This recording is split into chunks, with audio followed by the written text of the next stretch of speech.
All right. Good afternoon, everybody. 5:30, so we're gonna get started because I know everybody has been to work or had their whole day, and we are ready to get done. So of course, this is our second training for today. We did one at 11 o'clock, but we appreciate y'all joining us this afternoon. We were right at around 2 hours earlier today, but I think with less fumbling because this second time around, I'm gonna say we're gonna be a little bit shorter than 2 hours tonight, hopefully. But you're all housekeeping rules. You are all muted. You cannot unmute, but you can like do the raise your hand emoji, or you can put some in the chat box, and one of the lenders will kind of get my attention, or I will monitor the chat box eventually when I kind of take breaths. So you can put your question on there, or you can do the raise your hand emoji, and we will unmute you so you can ask a question. So welcome to the External Evaluator Training. Course is for 21st Century Community Learning Center grantees or grants. And we are Truman Pierce Institute at Auburn University. I'm Erica Rucker. I'm the 21st Century Program Coordinator. My lovely Lindas are also on here with me. They'll be co-presenting with me. And we're kind of going to tag team. I'll go to the next slide. This is our agenda for today. And so we'll kind of go back and forth talking, and then, if y'all have questions, we'll answer questions as they come up. We will try to go ahead and address the questions and different things that people brought up earlier today, because a lot of good points were brought up. We did record this morning and we are recording this afternoon. I will send whichever one is the best version out to everybody. Give us till about next week to get it together to send out. You should have got your conflict of interest forms from Linda Williams' earlier email. You should have sent that to your grantees, and you and them should have signed saying that you did not have a conflict of interest. If you did have a conflict of interest, then I hope you let them know that they needed to find another external evaluator.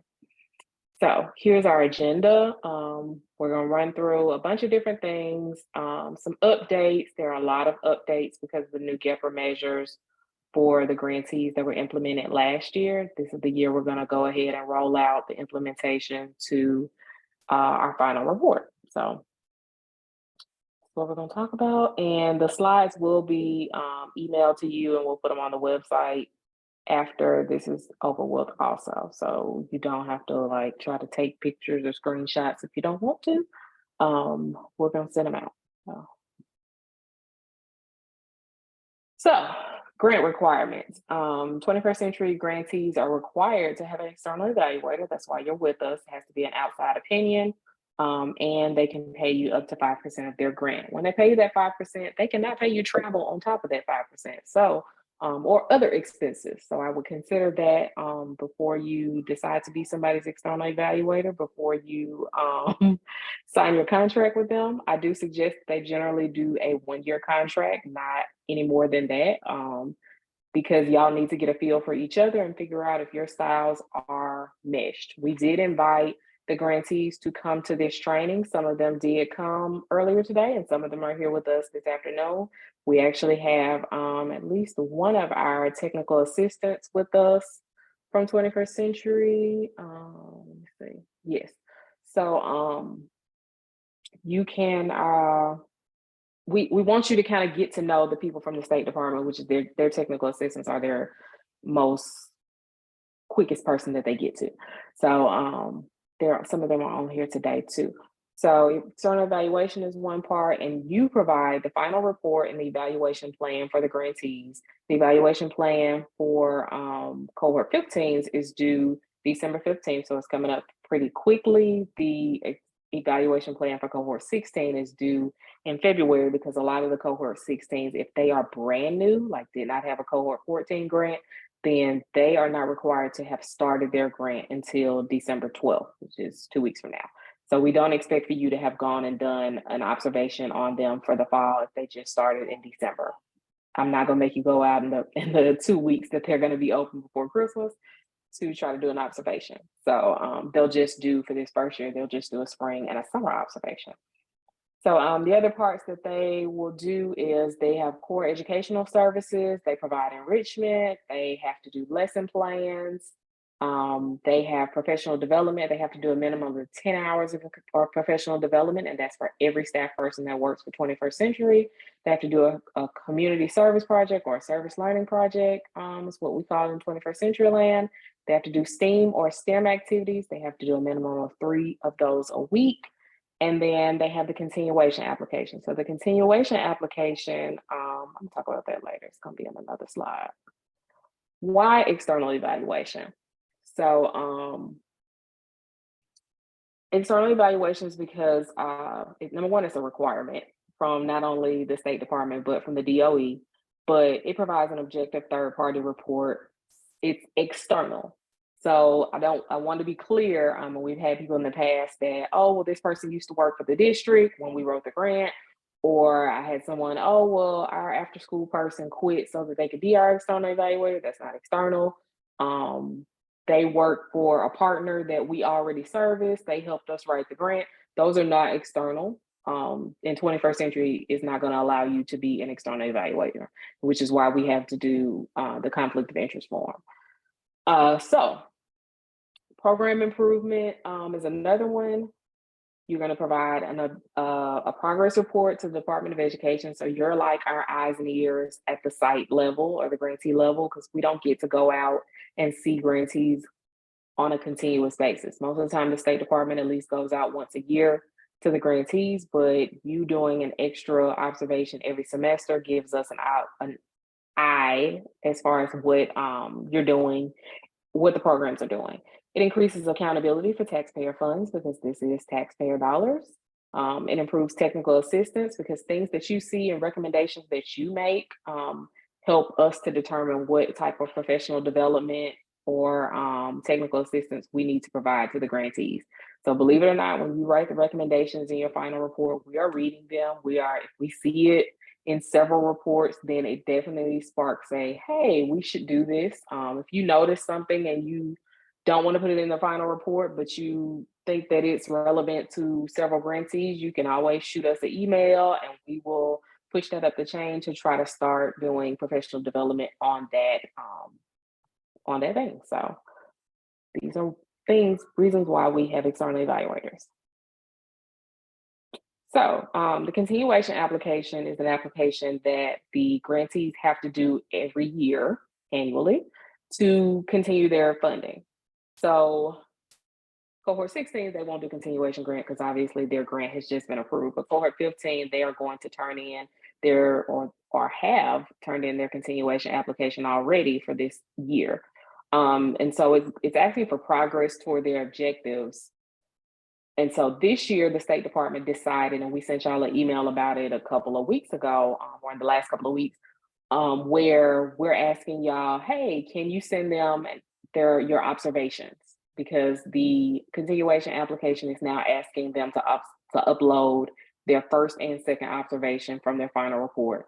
And it's asking them to give kind of a synopsis of your recommendations or a program update from their final report. So the State Department is trying to kind of make sure that we're all meshing and that we're all kind of working towards the same thing. For a couple of years, we had grantees who would say, oh, well, I've never seen my final report. I didn't get a copy. Well, you should get a copy. And now the State Department is backing it up by saying, not only should you get a copy, but hey, upload pieces of the document so that we know that you saw it. So that is the implementation for continuation application. That is something new for this year that started literally now. So that's why we asked you to make sure that you gave the first and second observation to the grantees. And if you did not, some people didn't, in the final report last year in the template, we put your observation methods or things like that. We didn't specifically say, hey, give us your observation methods, but you did have the NIOSH training forms that you were supposed to fill out, and you should have them available. Even if you didn't do the specific form that day, you should be able to go back from your notes from the observation, fill out the NIOSH observation tools, and send them to your grantees. So be mindful of that. We are getting ready to, now that I have all the external evaluators information, we are getting ready to send out the NIOSH training tool again. That's an annual thing. It's free for you. We pay for it for all of the grantees and the external evaluators to have access to the NIOSH training. It is required for the external evaluators to do the NIOSH training. We'll talk about that a little bit later in the slides, but just want to go ahead and say that it's required for external evaluators to participate in the NIOSH training. It's an online training. You do the whole thing online. It's going to give you tips and tricks to do observations that are valuable for after-school programs. So, what is program evaluation? I hope you know this since you signed up to be an external evaluator, but hey, we're in training. That's what we're here for. So program evaluation is examining a program's proposed goals versus the actual implementation and program success. So a lot of grantees are not always familiar with what is in their grant. Some of them did not write it. Some of them, they've had staff turnover several times since the grant was written. So they don't know. So you are the person that is going to help them remember, hey, these are the goals and objectives that you said. You said that this many percent of this number is going to increase, or this many percent of this number is going to decrease. And these are the methods that you said you were going to use to implement that. Now, their methods might have changed in some way, but what they wrote in the grant generally has to stick.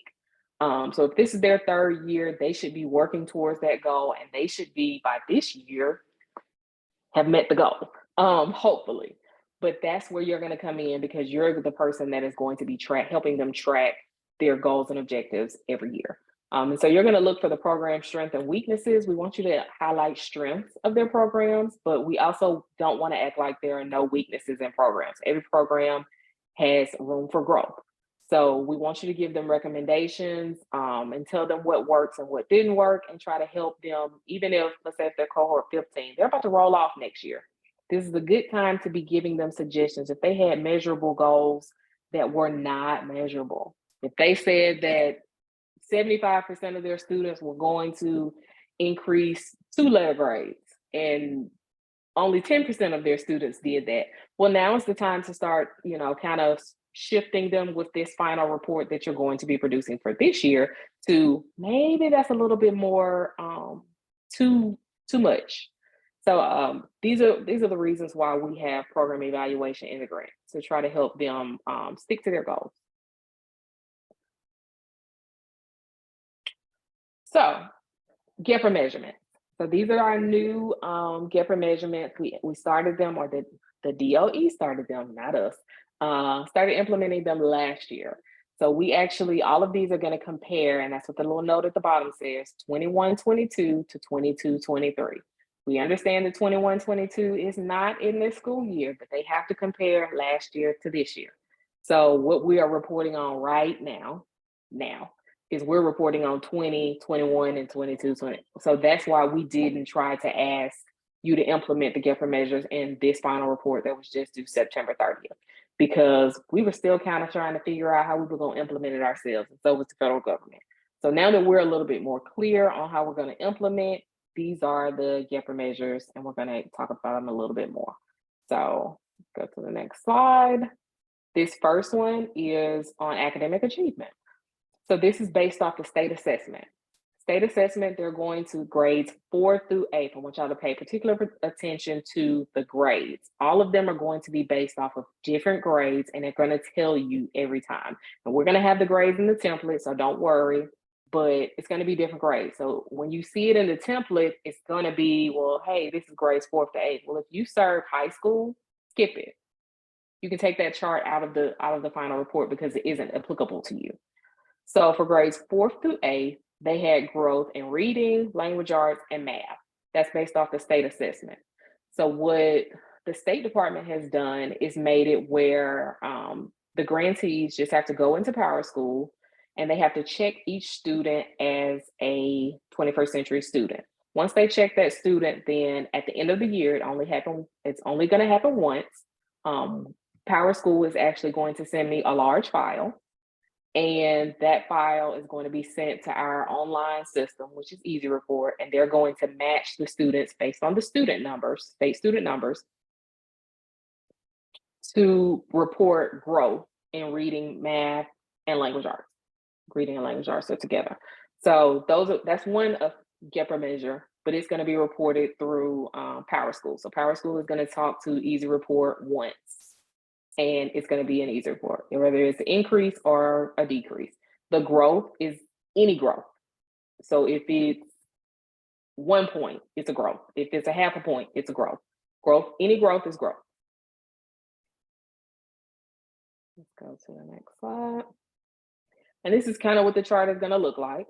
Percentage of participants improving in reading and math grades. And it's gone 2021, 22, 22, 23.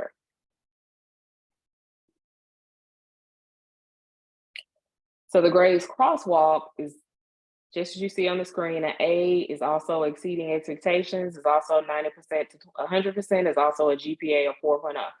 So for some of our kids, specifically for when we go into talking about GPAs, middle school generally does not have a GPA. It doesn't come on their report card. They don't know. When we were kids, I mean, you don't know what your GPA was in middle school, but you do know what your GPA was in high school.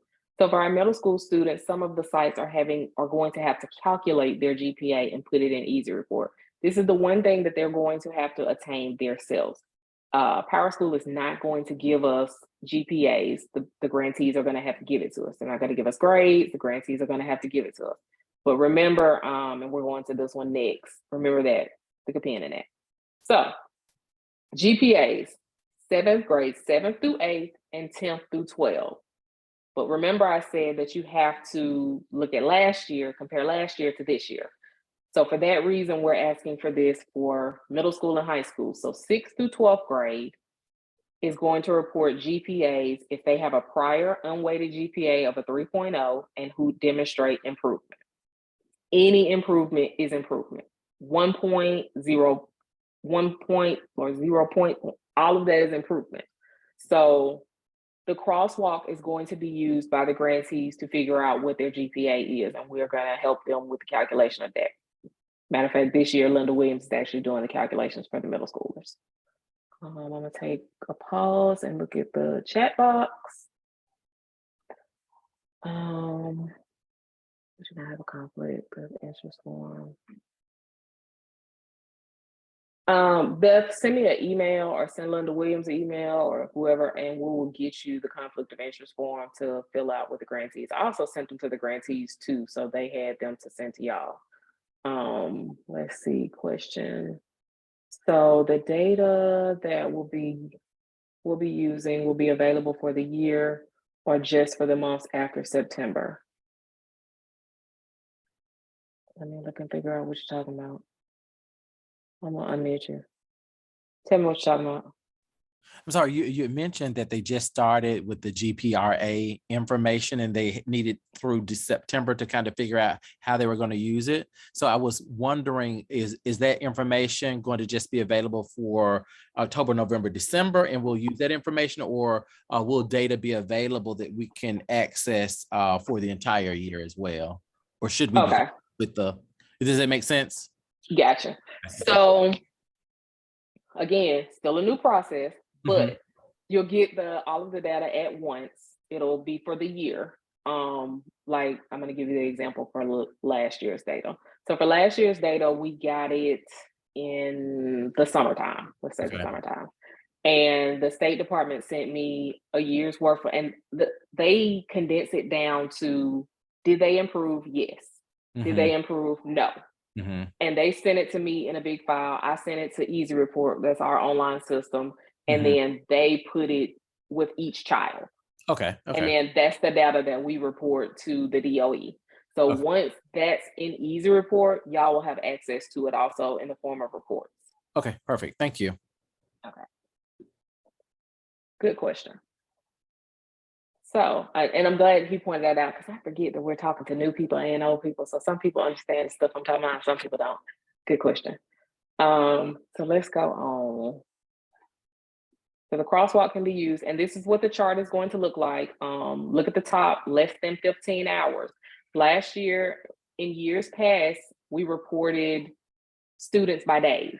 And so if they were regular students, they were 30 days plus, that's gone. If they come for 1 hour, they're 21st century students and we report on them. So I've been telling the grantees, when you check the child in Power School and say they're a 21st century student, they're a 21st century student forever.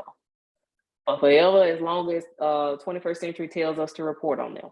So you don't go in and uncheck that child. So as if they register and they come 1 hour, they are an after school child. They're a 21st century child. So every chart that you have is going to look similar to this. So you report the number of students in grades 7th through 8th and 10th through 12th. Remember, I said we're going to pick 6th through 12th because I need the prior year too. How many of these students had a prior year unweighted GPA of less than 3.0? Of the number of students, how many demonstrated an improved GPA? So growth. That's how it's going to be reported to us. That's how we report it to the DOE. The next GEPR is going to be attendance rate. This is going to be pulled from Power School because this is a school day attendance. And so any student who had a school day attendance rate of at or below 90% in the prior school year and demonstrated an improved attendance rate in the current school year. To even hit this bar, they had to already have a rate of below 90%. I'm gonna be honest, most of the kids that are in 21st century come every day, in my experience. But this is a GEPRA, it's a school day attendance, and it's gonna be reported through Power School to Easy Report. Chart's gonna look the same way.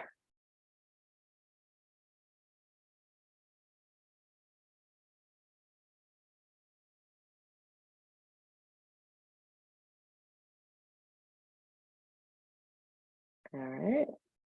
Student behavior. Student behavior is going to be reported through in-school suspension. Didn't pick it, DOE picked it. Not my choice, but hey, in-school suspension is what's going to be reported through Power School. Power School is going to give it to the Easy Report. It's going to be in the system. If they had a decrease in-school suspension compared to the previous school year.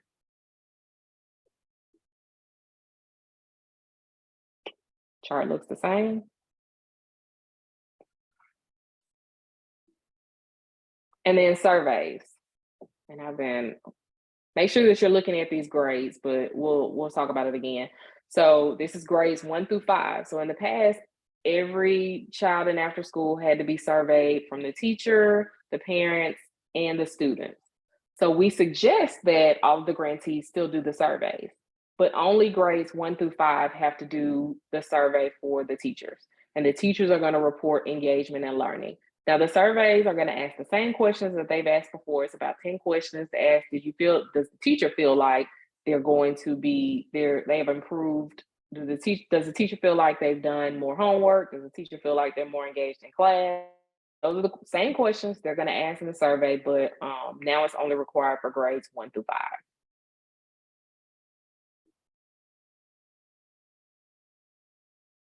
Similar chart.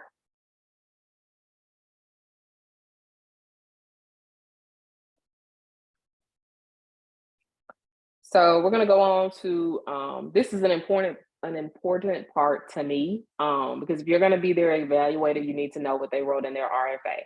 Now, I will say, as a former grant writer, former 21st century grant writer, when I wrote that grant, I put my heart and my soul in it, and it was my baby. Didn't have a baby then, but so it was my baby. It was how I was going to feed myself for the year or for 3 years. When I handed over my grant, I handed it over with a contract that said, you cannot duplicate my grant, don't steal it, don't recreate it, don't any of this intellectual property. They should have something to sell you that same thing, but they need to give you their grant. You need to read their grant, and they need to read the final report that you create, and they need to read the evaluation plan. There should be discussion with them, between you and them, on the final report and the evaluation. Now, I'm not saying that they should be giving you the recommendations to put in their report, but you should be sitting down with them, whether it's a phone call, a Zoom, or an office visit, to discuss the evaluation plan, because that's the first thing that you should be doing with them early. It's due for cohort 15, December 15th. For cohort 16, it's due in February. And then the final report that's going to be due September 30th. In the middle of there, the grantees have to turn in a mid-year report to us. And that report, they're going to, that report, they're going to complete, and they're going to discuss it with you. So they're going to send you a copy, and you're going to have to sign it, and then they will submit it to us. So for the final report, you have to submit the copy to them, they sign it, and then you submit it to us. We just want to make sure that y'all are building a relationship, that y'all are continuing to act as partners, because you're not a gotcha person for them. You're a partner for their program to provide a value of service and provide an external outlook. Okay, question. Jackson County does not have in-school suspension. We have an alternative school. Can this be considered the same? No, thank you for that question. If they don't have in-school suspension, and I generally mention this when I talk to people, so I'm glad you mentioned that. If they don't have in-school suspension, it's an NA. We haven't received an alternate that can be used for it. That was why when they said in-school suspension, I was like, well, why did they pick that? But in-school suspension is what the DOE said that how we were going to measure behavior. They didn't ask me to come up with another solution, so I'm going with in-school suspension. If your school does not offer in-school suspension, which a good amount of schools don't, it's an ENA. Can't hurt us. Can we expect them to need support from us for their mid-year report? No, but you want to make sure that they are on progress. So I always use the mid-year report as a check. Like if you see, when you see the mid-year report questions, it's going to ask you, what are your RFAs, objectives, and goals? How are you working towards that? What did you say you were going to do in the grant? Okay, now have you completed that task? Are you working towards it? Is this a continuous thing? If one of your goals and objectives, so they have to do service learning, and you could have said, okay, I'm gonna do 2 service learnings. I'm gonna do one in the fall, one in the spring. Well, the fall is about to be over, and by the time they do the mid-year report, it's gonna be over. So I'm gonna say, well, I completed that one. Check, I'm done. I'm working on my spring one. But if one of my objectives ties to homework help, well, I'm gonna call that continuous. And I'm gonna tell you the steps that we've been doing every day to work at that. So it's just a check and balance to kind of say, hey, we're working towards this. But for me, it was always okay, I forgot I was supposed to do that. I forgot the grant said this is gonna be one thing that's gonna be small, but service learning was sneaky. Parent involvement, it comes quick. And that's one thing that a lot of the grantees have to work on. But it's this mid-year report is one of those they need to be checking. So they also might, if you were there, if you gave them recommendations for the final report that was due September 30th, you gave them this great recommendation to work on this, to make this objective better. So they could put that in their action plan. How are they working towards that? How are they working towards implementing the recommendation that you gave them? So that's where you kind of come in with you're signing it to make sure that they completed it. Not just to check the box, but to make sure that y'all are actively engaged. Y'all are partners. This is a partnership. You're helping them, they're helping you. You're gonna get paid really nicely for them for this work. Let me see. Okay, I don't have one question.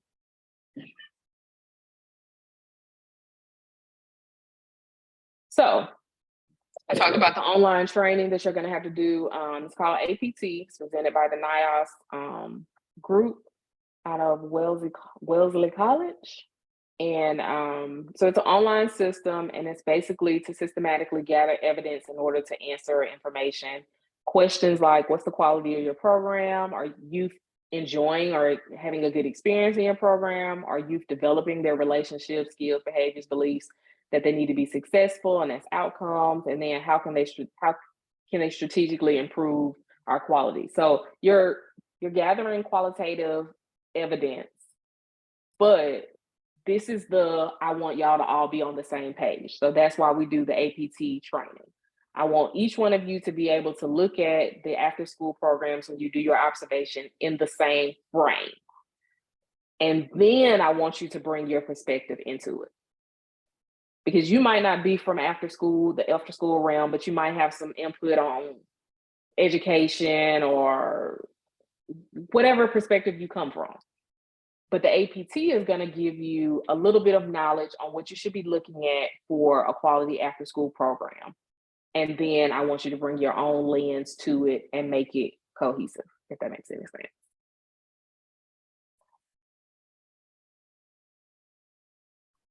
And so why does program quality matter? For me, they're getting money for this program, so it should be quality. But quality programs lead to youth develop key skills and attitudes and behaviors needed for success in school and success in life. And once they have success in school and success in life, hopefully they become healthy adults that can work and pay into our Social Security so we can retire. My thought. So how is APT being used? They provide a common language, vision, and goals for youth programs, system-wide approach for quality improvement across networks, and it's guiding and supporting work of program directors and external evaluators. So as a former program director, I did this training too. So this training will not just be available for y'all, it is required for external evaluators, but it's highly suggested for program directors. I haven't sent this year's login stuff yet, because I was still waiting to get everybody's external evaluators' names. So it's kind of a process. I gather all your names, emails, and then I send it to NIOS. We do a whole contract process, and then they send you the logins. So it should happen before Christmas break, but it's on my to-do list. But it is a online system. It's going to show you different scenarios and then give you the option. It's going to give you the be able to answer questions and kind of tell you what you should have seen and things that you wouldn't have looked at it that same way. So even as a program director, for me, I thought it was a really good tool to look at how different activities are affecting our students, whether they're valuable or whether they're just busy work.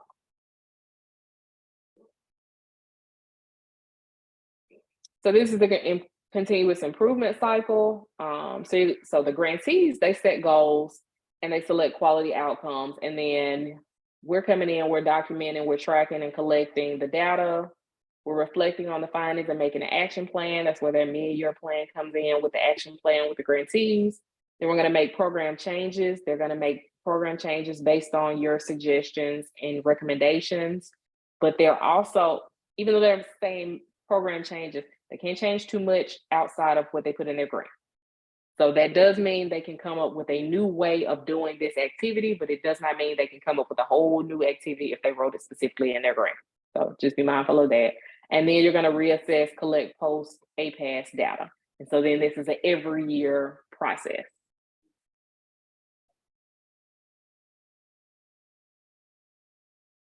So then the sections for APTO, everyone is going to have to do the overall program ratings and impressions. That's the one at the bottom. And so that means I want you to go into the program. I want you to look around. I want you to see what's going on. I want you to get a really, really good feel of your program every time you go into an observation. Earlier today, someone asked, well, should I be, well, the first time I go, I look at the arrival, and then the next time I go, I look at social time. And I said, well, each time I think you should at least see the same thing twice so that you know if it's evolving.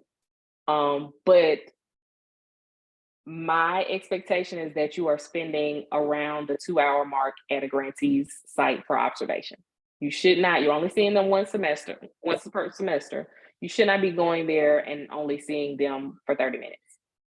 No way you're going to be doing a whole observation, getting to know your site director, program director, building relationships, surveying parents, talking to students, and really getting to know the environment in 30 minutes. So you're going to have to do the overall program rating and impression. You're going to pick whichever one you want to do of the others. And so you have to do 2. So whether you do overall program rating and then activity time, if you decide, okay, well, I saw pickup time, activity time, arrival time, homework time, that's great. That's more meat for you to put into their final report. That's more meat for you to put in their observation goals. That's more things for you to help their program. But you have to do at least 2. The overall program rating and impression has to be 1. One of the others on this list has to be the 2nd. And it's going to be in the NIOS tool stuff when y'all receive it. And they have observation forms and all of that you can print off on their website once you get access to it also. But these are the observations that I'm saying that they're going to have to upload into their continuation application. So that's what I'm saying. Most of it seems like in the past year or so, when everybody did final reports, a lot of people did not use the observation tools, and we want you to use the observation tools now because the State Department wants it uploaded with the grantees continuation grants. So, anybody clear with that? Because that's a change. All right. Principles to guide evaluation. So there's always room for improvement. Like I said earlier, no program is perfect. I was a grantee for years. I thought my program was great, but at the same time, when I would go into a site, I would sometimes see it with fresh eyes and go, "Ooh, what are we doing?" Or, "Ooh, today just was not a good day." Some days it's a full moon and the kids act real crazy, and so does the staff, and it doesn't work out. And that's a good day for you to see a program. Because then you're gonna know when you see them again, okay, no, they are growing, or no, they do have highs and lows. Because every day can't be a great day. Every day's gonna be different. Change that involves everyone is most successful. That means you should be talking to parents, you should be talking to staff. I got a lot of good changes in our program based off what my staff said. And it was important to me to listen to what the staff said and things that they noticed, because they were there every day and I wasn't. I was the program director on multi-site, so I couldn't be there every day. So again, relationship building. Everybody has a voice, and some people see things differently, but everybody opinions are helpful. Promote shared leadership. Everyone has something to say valuable. I'm a true believer in that. And slow gradual change is more lasting. So you might be thinking, okay, I gave them this recommendation and it's tiny, but if it served a purpose in their program, then it's worth it. I can tell the story that one of my recommendations that I received, one of the best recommendations I received in one of my final reports was, why don't you put a suggestion box on your front table for your sign out for your parents to be able to give suggestions. So obviously I go to shops and other places where I see suggestion boxes, but they're normally not in after school programs. And I didn't have one because I didn't have time. But it was a good suggestion to me because parents aren't going to come up and ask me questions. We were having problems getting parents to do surveys. This at least let parents, give their opinion without feeling like, oh, I got to go talk to Ms. Rucker. So we'll talk about recommendations a little bit later too. All right, so evaluation plans. Evaluation plan is developed by the logic model. This is Linda Williams' part, but I'm gonna keep talking for the rest of this slide, the prepper. So the evaluation plan should explain the purpose and goals of the evaluation, which you're gonna take their grant and you're gonna synthesize it. You're going to look at their goals and objectives. You're going to explain that. You're going to lay out all the data to be collected, provide the timeline for the evaluation. You should give us an evaluation, like a question. What are you planning on doing? How are you planning on doing this evaluation?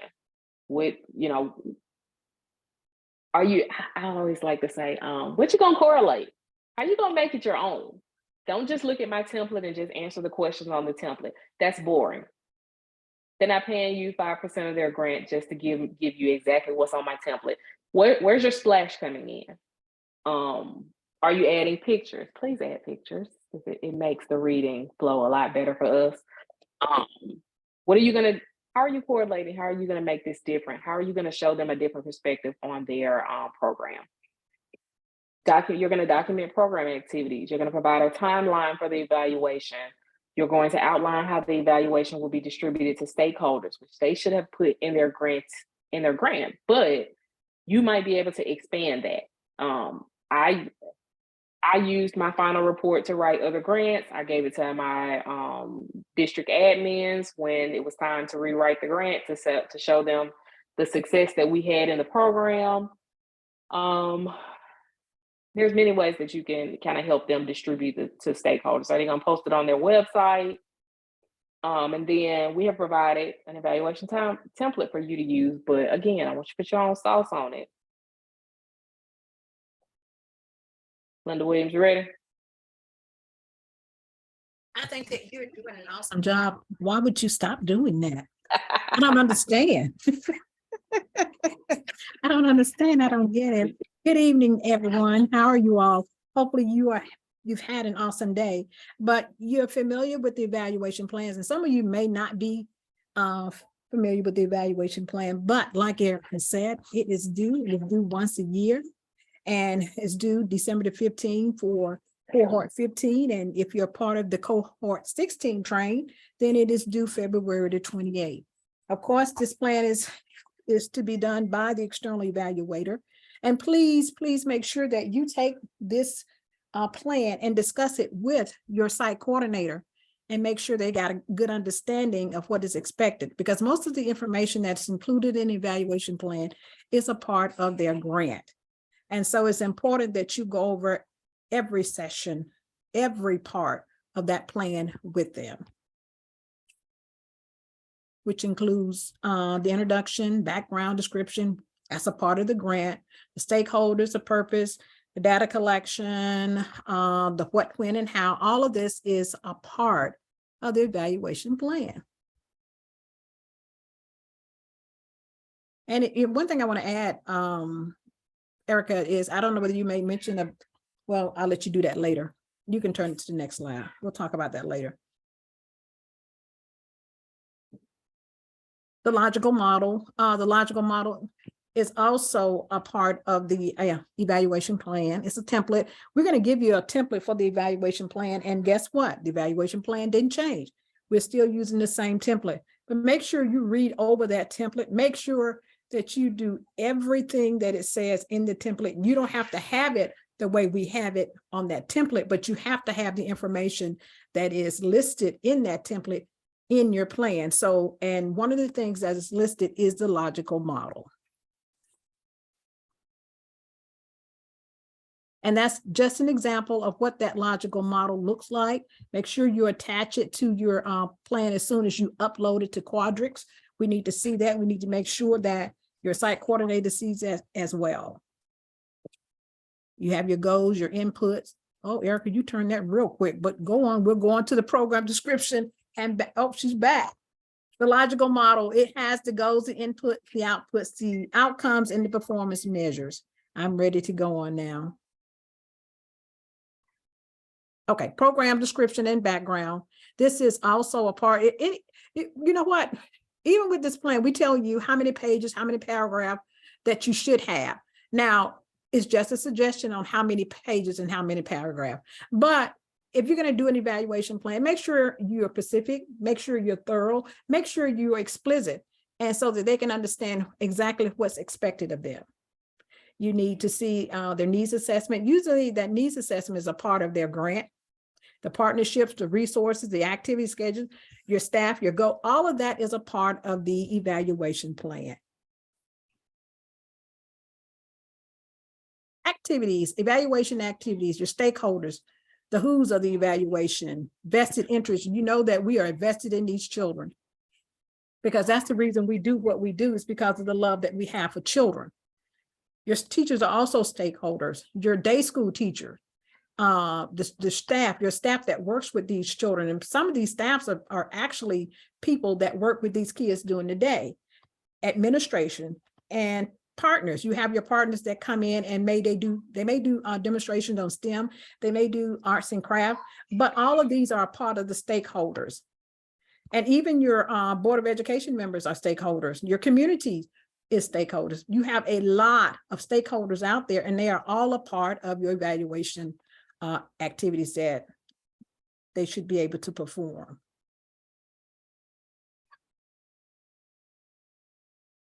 Purpose, the why. Address the why of the evaluation. Establish sound evaluation question. Why are we doing what we're doing? That should be at least 2 paragraphs, which includes the evaluation questions. You know what? This evaluation is also going to be used when you're writing your final report. So why are they doing what they're doing? What are some of the things that you see that they're doing extremely well that you just want to brag about? But what are some of the things that they might need a little help on? So those are some questions. Look at their goals, look at their objectives. What data are they going to be using to answer the questions, the why questions? Why are they doing what they're doing? And is it helping the situation? Is it improving the program? Data collection and methods, the how of the evaluation, what data will be collected. And you know, you're going to do observation. Erica has already spoken to you all about observation. Observation is just one thing, and you can learn a lot just by looking, even how the children come in, even if you just look at their facial expression, whether they've had a good day, whether they've had an okay day, whether they've been upset or mad. You can observe all of that in an observation. You can see whether or not the teachers interact with the children. You can see whether or not the kids are actually engaged in learning. This is a part of the data that you're going to collect when you go out and do your observation. And now, how are you going to analyze this? What methods are you going to use? What tools are you going to use? How will you ensure confidentiality? Because, you know, some of the information that we've seen in the past, sometimes, you know, student names get leaked out. We cannot put any student names in any reports, but we can use summaries. So keep that in mind, because, you know, as the State Department gives you permission to use Easy Report, and I know Eric is going to talk to you all more about that, but as you get permission to use Easy Report, make sure when you're writing your reports, whether it's an evaluation plan or whatever, make sure you don't include any of the student names or information. And I know you all know this because you're experts. That's your data collection chart.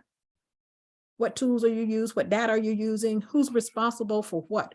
Who's responsible for collecting what? Is this information that you're seeking? Is the teachers responsible for collecting it? Is it the site coordinator? Is it the who's responsible? Are you responsible? Is it the TA? Who's responsible? Who does the responsibility fall on? And the deadlines. You have to have some deadlines, and you also have to put down, when are you going to complete all of this? All of that has to be mentioned as a part of your data collection chart. Data sources. As I mentioned a few minutes ago, Easy Reports, State Department is giving external evaluators permission to use Easy Report. So, you know, somebody mentioned this morning that was an early Christmas present. So, because in the past you were not allowed to use Easy Report. So that is a big whoop-de-doo. Surveys, remember we have surveys that we do in the spring, interviews, observation, lesson plans, pre and post tests, state assessment, grades, Power School. All of these are considered data sources.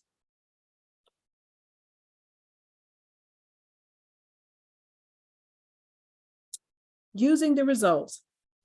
How will results, feedbacks be utilized? Now, after you give them the evaluation plan, how are you going to share what you've given them? Are you going to share with the staff? Are you going to share it with the federal program person? Are you going to share it with the principal? But to whom? And when are you going to do this? Because each time you do a report, like the evaluation plan, you need to share that with your site coordinator. And also, and I completely forgot about this, your TAs. The TAs have to be a part of this as well. They want to be a part of the loop. So when you get ready to talk to your site coordinator about the evaluation plan, make sure you include the TA as well. I don't care if you have to call them on the phone, let them call them on the phone, or you can do a Zoom, but they need to be a part of this process as well. What method will be best to share this results? We usually use the written method. You can have a meeting. Now, if you have a meeting, make sure you, like I said earlier, include the TA, include the site coordinator, include the federal program if you can get them in there. But you need to include as many people as possible because they're your stakeholders. And why, I mean, will and how will feedbacks be solicited from stakeholders? When are you going to do this? How are you going to get feedback from these people? Like, for an example, if I write down something, if I'm an external evaluator and my site coordinator writes something in the plan that I've left behind, then how am I going to communicate back with her? I need to make sure that before I give her a copy of that plan, I have had a sit-down conversation with her, and both her or him, I should say both her or him, knows exactly what's in that plan, because those plans have to be signed by both the site coordinator and the external evaluator. Those two people must sign the external evaluation plan.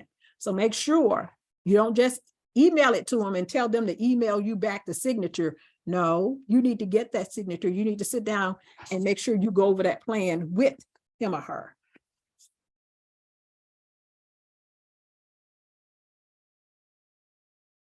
Appendices. Your appendices should include your logical model, your timeline, which should be maybe 1 or 2 pages long, of your meetings, the data that you collect, report due dates, the simulations or results, and also addition to that, put also your observation, your surveys, your resume. Now, as Erica stated earlier, sometimes the resume is longer than the report itself. So make sure you, when you do get a copy of the evaluation plan or the final report, read it thoroughly. Make sure that you have included everything you can possibly put inside of those reports. That's the action plan. And she talked to you all a few minutes about the action plan, which is a part of the mid-year report. You don't usually do the action plan. That is something done by the site coordinator, but you do have to sign off on the mid-year report. You have to have a copy of that. You need to know what they're going to work on, what they're going to try to improve upon. So you need to make sure the site coordinator gives you a copy of the mid-year report, which should have your signature on. You're going to be using qualitative and quantitative data. You're going to be using observation. You're going to be using surveys. You're going to be asking children questions. You're going to be asking teachers questions. You're going to be asking parents, maybe even the principal, even some day school teachers. But you're going to be trying to collect as much data as possible before you write your report. Erica, the ball is in your court. So this is just the logo for the APAS training, and it's developed by the NIOS Center, which is the National Institute of Out of School Time, from Wellesley Center for Women. And so this is the training that we contract with for our evaluators and our grantees. Again, we strongly suggest that our grantees do it also, but it is mandatory for y'all. And they'll send me a nice list to say who has completed it. If you have already completed it in the past, you do not have to re-complete it, but you still will have access. So you can log in and pull observation sheets or any of the forms that you want to use, or take some refresher classes. Sometimes I log in and do refresher classes because sometimes, I forget a little bit.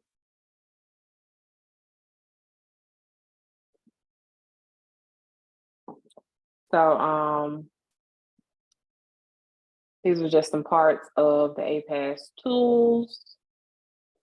Data analysis, assessment of program, practice tools, and it has K through 8 and teen versions, which the scenarios are different based on which ones you're serving. So those are good also.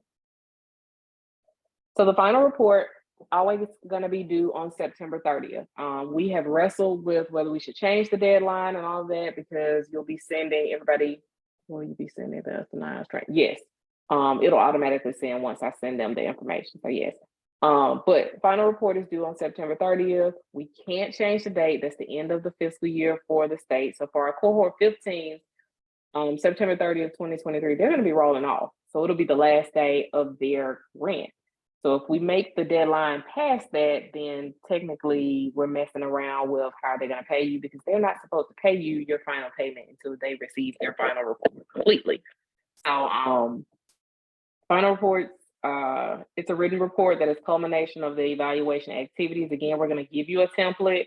We're going to show you the draft copy of the template, because we have updated it to add the GEPR measures and how it's going to be implemented. We're going to show you that in a second. The results should be clearly indicated in the report, including both quantitative and qualitative. So you're going to get the quantitative from Easy Report, the report. You are going to have access to Easy Report now. You can send us an email, but we're going to work on getting you the access by Christmas break because it's going to be a large undertaking for us. We got a lot of random little things going on trying to get the new grantees trained. Let's see. It's going to show strengths and weaknesses and recommendations. So my scenario that I gave earlier today, your recommendation needs to be adequate for your grant. So you should not recommend that they give students incentives so that they do X, Y, Z. Well, why should you not do that? Because 21st Century will not pay for student incentives. So if you're going to say, hey, you should do student incentives, then you should also say, hey, you should partner with a partner. You should find a partner to give y'all student incentives. Hey, here's a suggestion for a partner that does student incentives. Hey, have you partnered with the library? They give student incentives, something like that. So make sure that it's attainable before you recommend that for a grantee. It could be a small recommendation. That's fine. It's like we said, small things lead to big changes, but it needs to be something that they can do. So when my other recommendation that I gave the group earlier today was that you not only read the grant, but you read the RFA. The RFA is online from this past year already. Go look at it. It has not significantly changed over the years, but reading that and reading their actual grant is going to not only give you what they said, but it's going to give you what the State Department told them they had to do.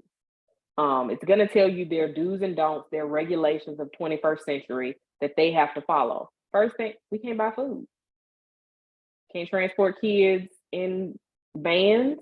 There's a bunch of regulations that 21st century grantees have to adhere to. And just reading over the RFA is going to help you get a feel for what all they have to do. So that's why we're giving you access to Easy Report, because in years past, we've had problems with, oh, well, they got a new site director and that person didn't know to give you these reports, or the site director got so busy that they didn't have an opportunity to pull all the reports for you. And then you contacted us 2 weeks before the final report was due, and we pulled the stuff for you because we are available to help you and to help the grantees. So we'll pull it if we need to, but you need to be working on this before 2 weeks before.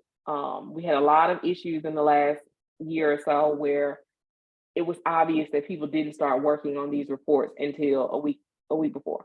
You need to have time to not only complete this report, but to share it with the grantee, let them look over it, let them sign it, y'all discuss it, and then you submit it. And we'll generally, the same way you register for this training, I'll have a Qualtrics survey where you'll drop it into there with your name, your grantee, all of that, and then you'll upload it because I can't take it in my email or Linda Williams' email. It's too many. Let's see. So the final report is going to include all of these sections, and let me see if I got it up. Let's go to the draft. Please remember it's a draft. And I have 2 of them up, so we're gonna hope this is at least the right one. Let's close one. And also on the final report that you're seeing now, this is not all the information that is included, because as you can see, the gap measurement is not on here, but it is in the final report template. All right, so here's the template. Again, we're going to send you the draft just so you can get a feel for it, but it is a draft. Got draft already all over it. We're trying to make sure that we implement the GEPR measures to the best of our abilities, but also make it succinct, because we don't want to make this report super long and y'all feel like they can get this back. So mind you that it's a template, so I want all of these pieces in it and I want it in this order, but it does not have to look just like this. So if your cover page has a beautiful picture of some kids from the site that you observed and then this information, love it. Does not have to look exactly like this. I'm putting the 21st Century logo on here, but you don't have to. Just FYI. So final report, are they cohort 15 or 16? And I want you to identify which cohort, because I have some people who just leave that blank. What year is it? What year are they in the grant? Are they 1, 2, or 3? Cohort 15, they're in the 3rd year. Cohort 16, they're in grant year 1. So these things that are on here for instructions, don't leave the instructions on here. Take them off once you complete it. What's the name of the LEA or CBO, which is the school district or the organization's name? Then I want to know the school served. List those. I want to know the location of the program, given the city or state. I want to know the external evaluator. What is your name and what is your email address? The program director's name and email address. The technical assistant's name. Please be mindful. Now that the State Department is having more hands-on with these reports, someone uploaded their final report because they didn't upload the observation. They uploaded the final report, and the first thing on the first page was a technical advisor that no longer worked for the State Department. Hadn't worked for the State Department in over a year. Now, I don't really blame the external evaluator, nor do I blame the grantee, because there was a lot of turnover in our technical assist advisors for the last couple of years. But if that report had been sent to the grantee before it was submitted to me, it would have been caught. That's creating a red flag from the first page. Don't do that to yourself. And then I want you to put the date, September 30th, 2023. That's when it's going to be due. That's the date I want. So then we're going to, these are general notes. These are directions in a sense. And these dates are highlighted for a reason, because it gets confusing. We do summer and then some. Okay, so we're reporting on 2020, 23 academic year and the summer of 23. And then these are just general notes. The general notes have not changed. The table of contents, Linda Williams prettied it up this year. And she prettied it up so much you can literally click on the different things and it's going to take you to the different places. And I didn't update. This isn't the newest copy that you sent me today. FYI. So this is the Get for Measure implementation. I clicked on it and went to it. Ta-da! How nice. So Linda Williams, you want to take over? Yeah, it's like I said earlier, it is a draft. I've worked hard and long on this, but it's still a work in progress. And there's a lot of information that's been added, but it's because of the GEPRA that's coming from the federal government. And like, with student achievement, they're looking at student achievement, they're looking at state assessment, reading/language arts, and math. And the same information that Erica discussed earlier, it is in the final report. So your final report is going to be a little longer. But most of the information you're going to gather is going to be taken from Easy Report. So this is just one part of it. Erica, can you scroll down and let them see some of the other parts? And like I said, I cannot emphasize this enough, there's going to be some more changes that we're going to do. This is not perfect. It is just a start. But this is letting you know what it's going to look like. And notice that we're gone from the number of days to the number of hours. Those are hours. Those are hours. Everything is hours. But most of this information you're going to get from Easy Report. And since you have access to Easy Report, or you're going to get access from Easy Report, this information is going to take a little longer to fill in, but I think it's going to be well worth it. It's going to give the grantee a better picture of their program. And the information is going to be given to you from Easy Report, if it's in Easy Report now. Because like I said, like Erica said earlier, we did have some situations last year, but hopefully we cleared up some of the kinks. So maybe not all of them, but most of them have been cleared. There's your participation, gender. Look at everything is based on hours. But the rest of it is basically the same. The only new thing that we put in was the GEPRA. The wording may be changed just a little bit, but not too much. But the GEPRA is what you really need to focus in on. And I know some of you who are former or still externally evaluated, this looks familiar. And you can see where it's, a little bit different, but most of the information came from the new GAPRA. So the numbers changed a little bit, and so I don't Mhm. want anybody to send us an email and say, well, y'all changed all the numbers. Template looks different because we had to implement the GEPRA changes. So for your evaluation plan, even though we have the GEPRA, if they have grades or they're going to improve a letter grade or whatever in their goals and objectives, then you still have to address the letter grades from their goals and objectives. So you're actually going to be creating evaluation questions from GEPRA and their grant, because GEPRA is the new standard that they have to do, you know, towards, but they still had the grant, the goals and objectives that they had to address. And some people decided, okay, we're going to address our goals and objectives. We're going to increase the letter grade in reading and math by 10% of our kids, whatever. But if they still have letter grades in their goals and objectives, then you still have to speak to those letter grades in your evaluation plan and in your final report. But you also have to speak to the GEPRA stuff also, which the grantees, we have been telling them that repeatedly. So just reply.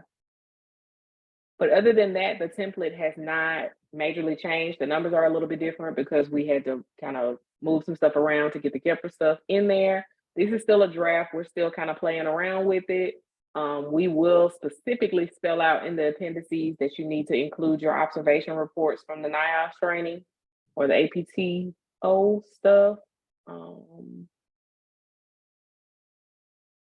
Anything else you think you want to add, or anybody got any questions on that before I go back to looking good? He would have loved to hear about it's an easy report. You are absolutely true.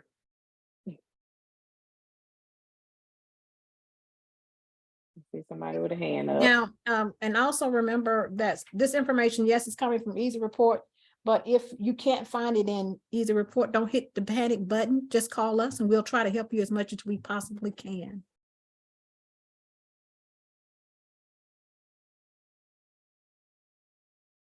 I really would like to know how many of you all are excited about this new template.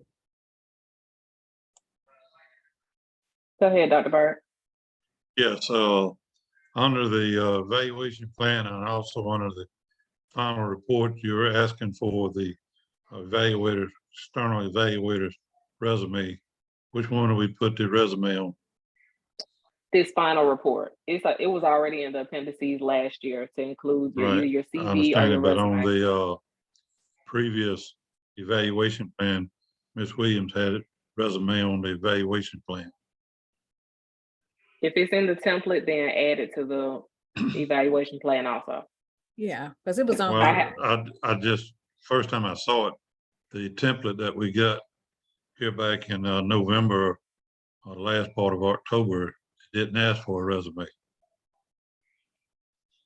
I mean, I can resend it. It's not a problem. Just want to make sure which one you wanted it. Dr. Bird, whatever template that the last one that we sent you, use that one, okay? Have you Yes, ma'am. already uploaded? Yes, ma'am. Okay. Thank you. Thank you.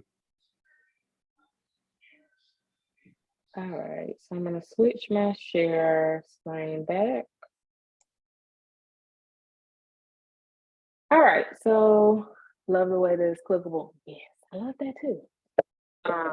And photos are acceptable within the template. You just need to make sure, and the grantees should have made sure at that point, because you're going to get the pictures from them, that the students have release forms for their photos.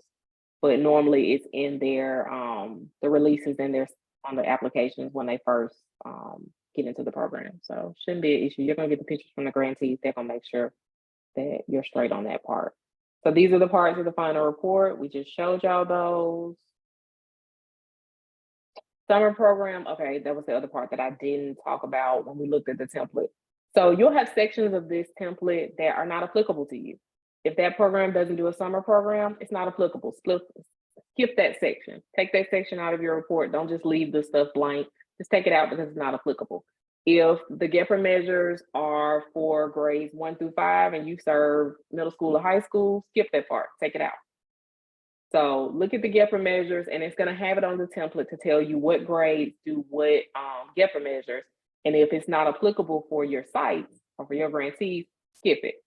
Take that out of the template, you keep rolling. Want to make sure that's clear, because I looked at the summer programs and I remember there are a few new grantees that don't have summer programs. So support, communicate your needs with the grantees. You're going to be able to pull the reports, so you won't have to bug them for that, but you still are going to have to get information from them. So there is a section in Easy Report where you can put staffing things, professional development, but turnover, those are questions that you're going to ask your grantees. What professional development they went to, because they might not put it in Easy Report. Those are things you're going to have to ask the grantees. You're still going to be communicating with them, because remember, we're building relationships. The better the relationship, the better the report, the better information and stake you have in the program. You're going to get to know each other by talking to them, and they're going to tell you more about their program and how they kind of operate. That's going to help your final report a lot. Instructions are going to be sent and posted to the 21st Century Grant website, and I'll show you that. If they still need help, let them know that they can contact us. If you need help, let us know. You're going to see our email addresses soon in this PowerPoint. A lot of y'all pretty much have our email addresses, but feel free to call us, email us. We're here to help. Technical assistance is literally our job. Professional development is our job. We enjoy helping in after school. Most of us used to work with kids in some way. So actually talking to people that are seeing the kids and working with the kids actually gives us a little joy, because it makes us feel like we're making the programs better. That's my personal state. Let's see. So additional data, observation, focus groups, lesson plans, field trips, attending virtual sessions, no virtual sessions. They are done with virtual sessions. The only virtual sessions they should be doing is if they're doing parent involvement in a virtual manner, or sometimes we have for summer camp, some of the programs might do 1 week virtual or something like that. But for the most part, they are no longer virtual. Your final report and evaluation plan should not be telling me about COVID closures anymore. But the focus groups, lesson plans you're going to get from the grantees. So these are things why I'm saying that you need to be continuously talking to them. Field trips should be included in Easy Report under special events or as a regular event, but you still need to be talking to your grantee, your program director, and your site director. Linda D.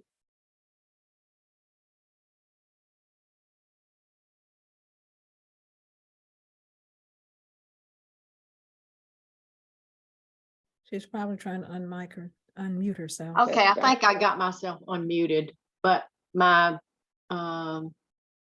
slide has shrunk. Let's see if I can get that up again.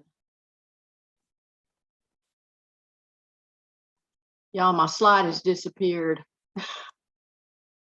There we go. All right, here's the timeline. As you see, the evaluator information to TPI was due November 15th.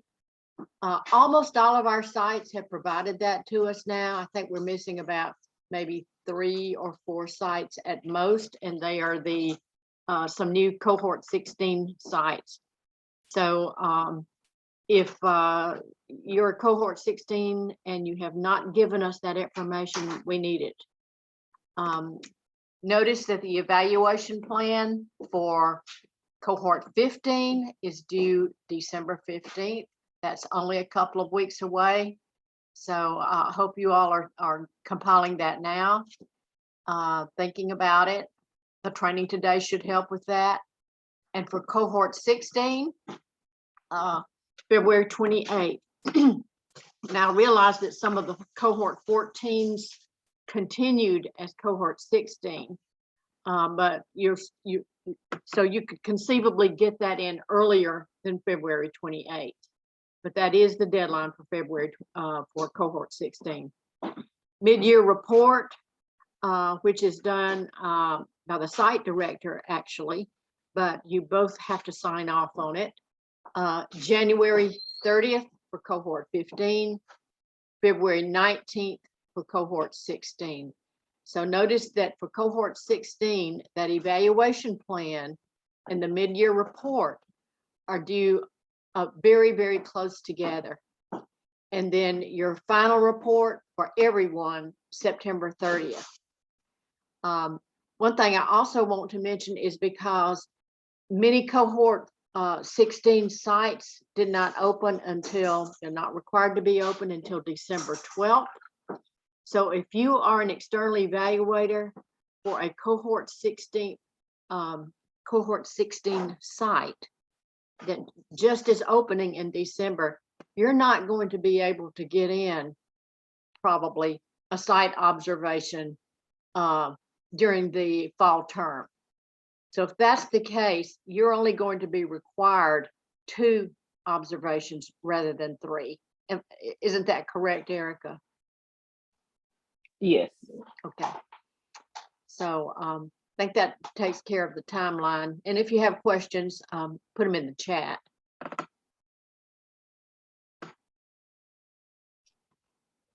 All right, thank you. So let's take a little, we're gonna look at the Alabama State website. Not Alabama State, Alabama 21st Century website, sorry. Let's see.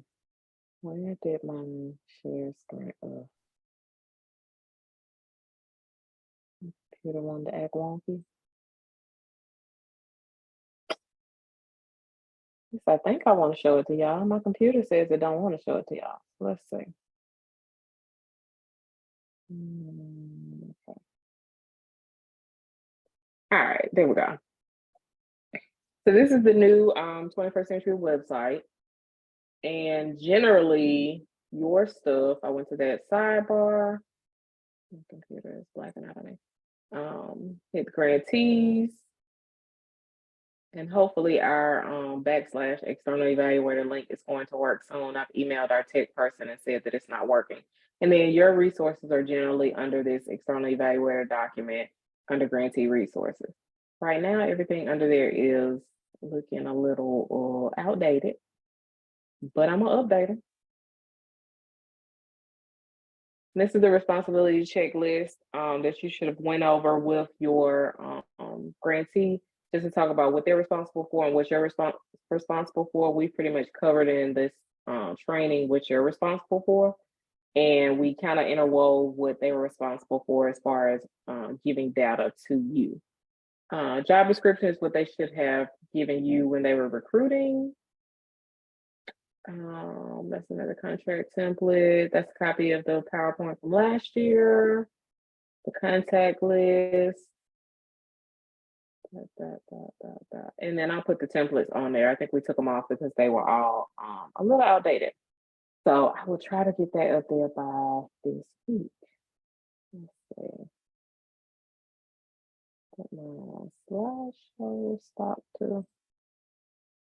There we go. No share. PowerPoint. And that website is alabama21cclc.org. That's pretty much where we post updates and information regarding the evaluation process, and where all of the documents that the grantees use is on there also. Periodically, Linda Williams will send y'all emails with updates and reminders. So if you're not on her listserv for the external evaluators, please send her or me or Linda D an email, and we will get you on that list. But we are updating. So since we've created a new list for this year, cohort 15 and cohort 16 external evaluator, we're updating that list. So you should be on the list. But send me an email if you're brand new and we didn't contact you in the last couple of days. Let's see.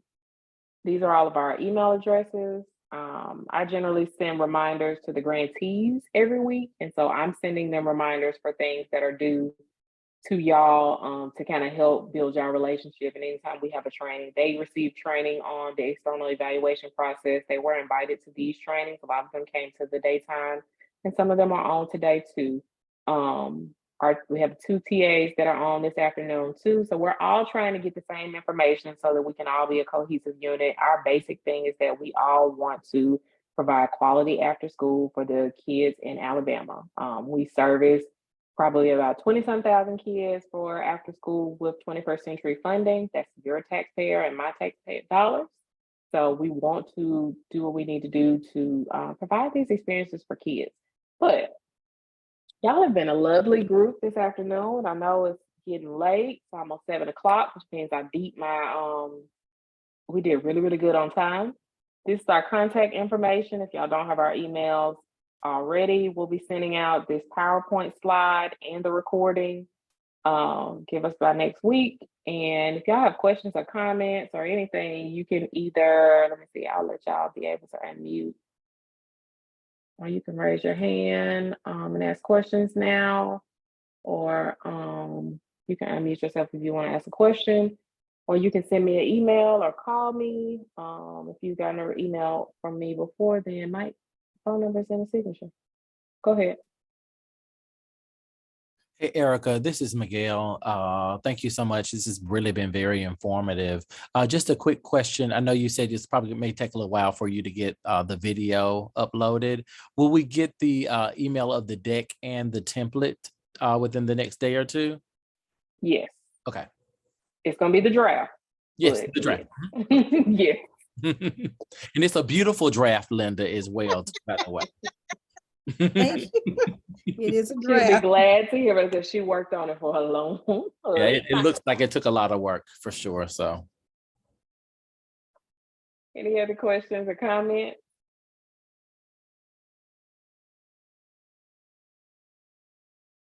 No? Well, it was great seeing y'all up. I see somebody saying. You should be able to unmute. Go ahead. Is there a specific form that we need to use for observations? It's on the, when you get access to the NIAS website, it'll be on their website. Great, thank you so much. No problem. Good question. I have something in the chat box. Let me see. I have so many screens up right now. Oh, okay. Same question. Gotcha.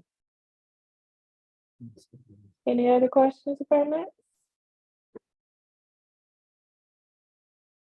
Well, I enjoy this time we get to spend once a year, but if you have any questions or comments that come up later on, please feel free to call me, email me or Linda Williams. We are here to help, not just for the grantees, but for the external evaluators, because this is an essential part of the 21st century program. So, y'all have a good afternoon. I'm gonna drink me some water and eat dinner because it's late. So y'all have a good one. Hey, Robin. They've been a good group. They were a good group. Thank you. Thank you.